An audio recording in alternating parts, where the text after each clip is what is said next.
Thousands of years ago, in the quiet foothills of the Himalayas, a prince was born into luxury.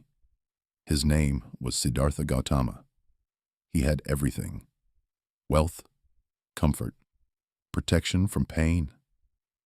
His father made sure he never saw sickness, old age, or death.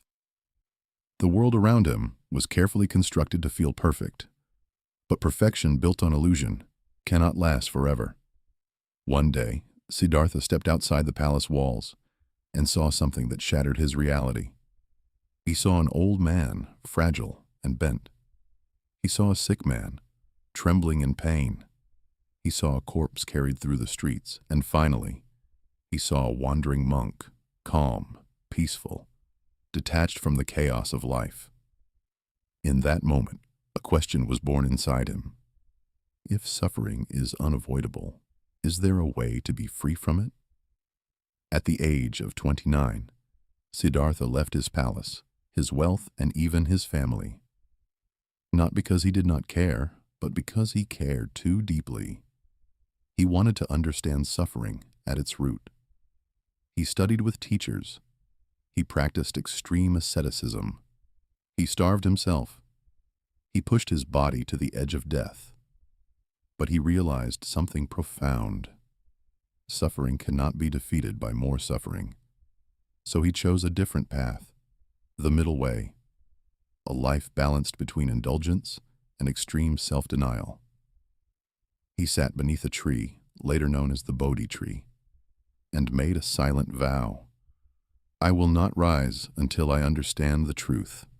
Through the night, he faced temptation, fear, doubt, and the deepest illusions of the mind. And as the morning star appeared in the sky, Siddhartha awakened. He became the Buddha, the awakened one. But what exactly did he awaken to? He discovered that life, as we experience it, contains dukkha, often translated as suffering, dissatisfaction, or unsatisfactoriness. Not only obvious pain, but also the subtle feeling that something is always missing. Even when we get what we want, the satisfaction fades. We cling to pleasure. We resist pain. And in this constant grasping and resisting, we create suffering. The Buddha taught the Four Noble Truths. First, there is suffering. This is not pessimism. It is honesty. Second, suffering has a cause. That cause is craving, our attachment to desires, identities, outcomes, and even to the idea of a permanent self. Third, suffering can end. If craving ceases, freedom becomes possible. Fourth, there is a path that leads to the end of suffering. This is the Noble Eightfold Path. Right understanding, right intention, right speech, right action, right livelihood, right effort, right mindfulness, and right concentration. This path is not a set of rigid commandments. It is a training of the mind and heart. It is about seeing reality clearly, about understanding impermanence, that everything changes. Our bodies change. Our emotions change. Our relationships change. Nothing we cling to stays the same. And yet, we build our entire identity on things that are constantly shifting. One of the most radical teachings of the Buddha is anatta, the idea of no permanent self. We believe there is a fixed I inside us, solid and unchanging. But when we look closely, what do we find? Thoughts arise and disappear. Emotions come and go. The body ages. Memories shift. There is process, but no fixed core. This realization is not meant to create fear. It is meant to create freedom. If there is no rigid self to defend, what is there to protect? If everything is changing, why cling so tightly? The Buddha also taught compassion, because when we see that everyone is caught in the same cycle of craving and suffering, anger softens. Judgment fades. We understand that harmful actions come from ignorance and pain.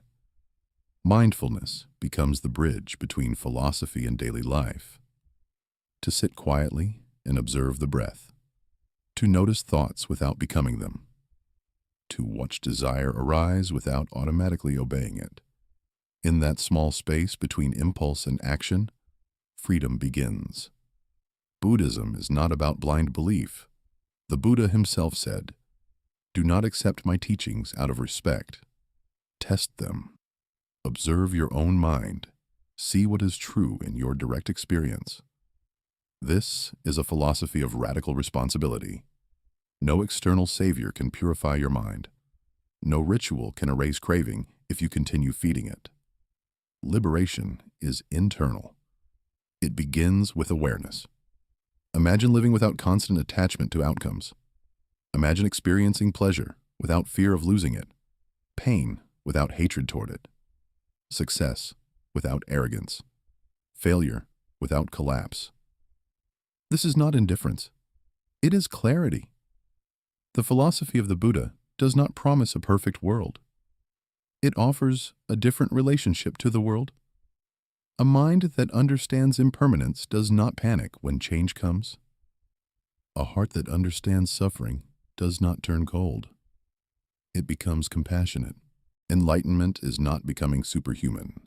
It is seeing clearly. It is waking up from the illusion that lasting happiness can be found in things that are temporary. More than 2,000 years later, the questions remain the same. Why do we suffer?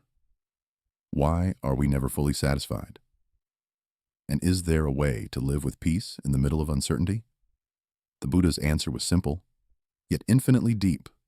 Look within, observe, understand, let go.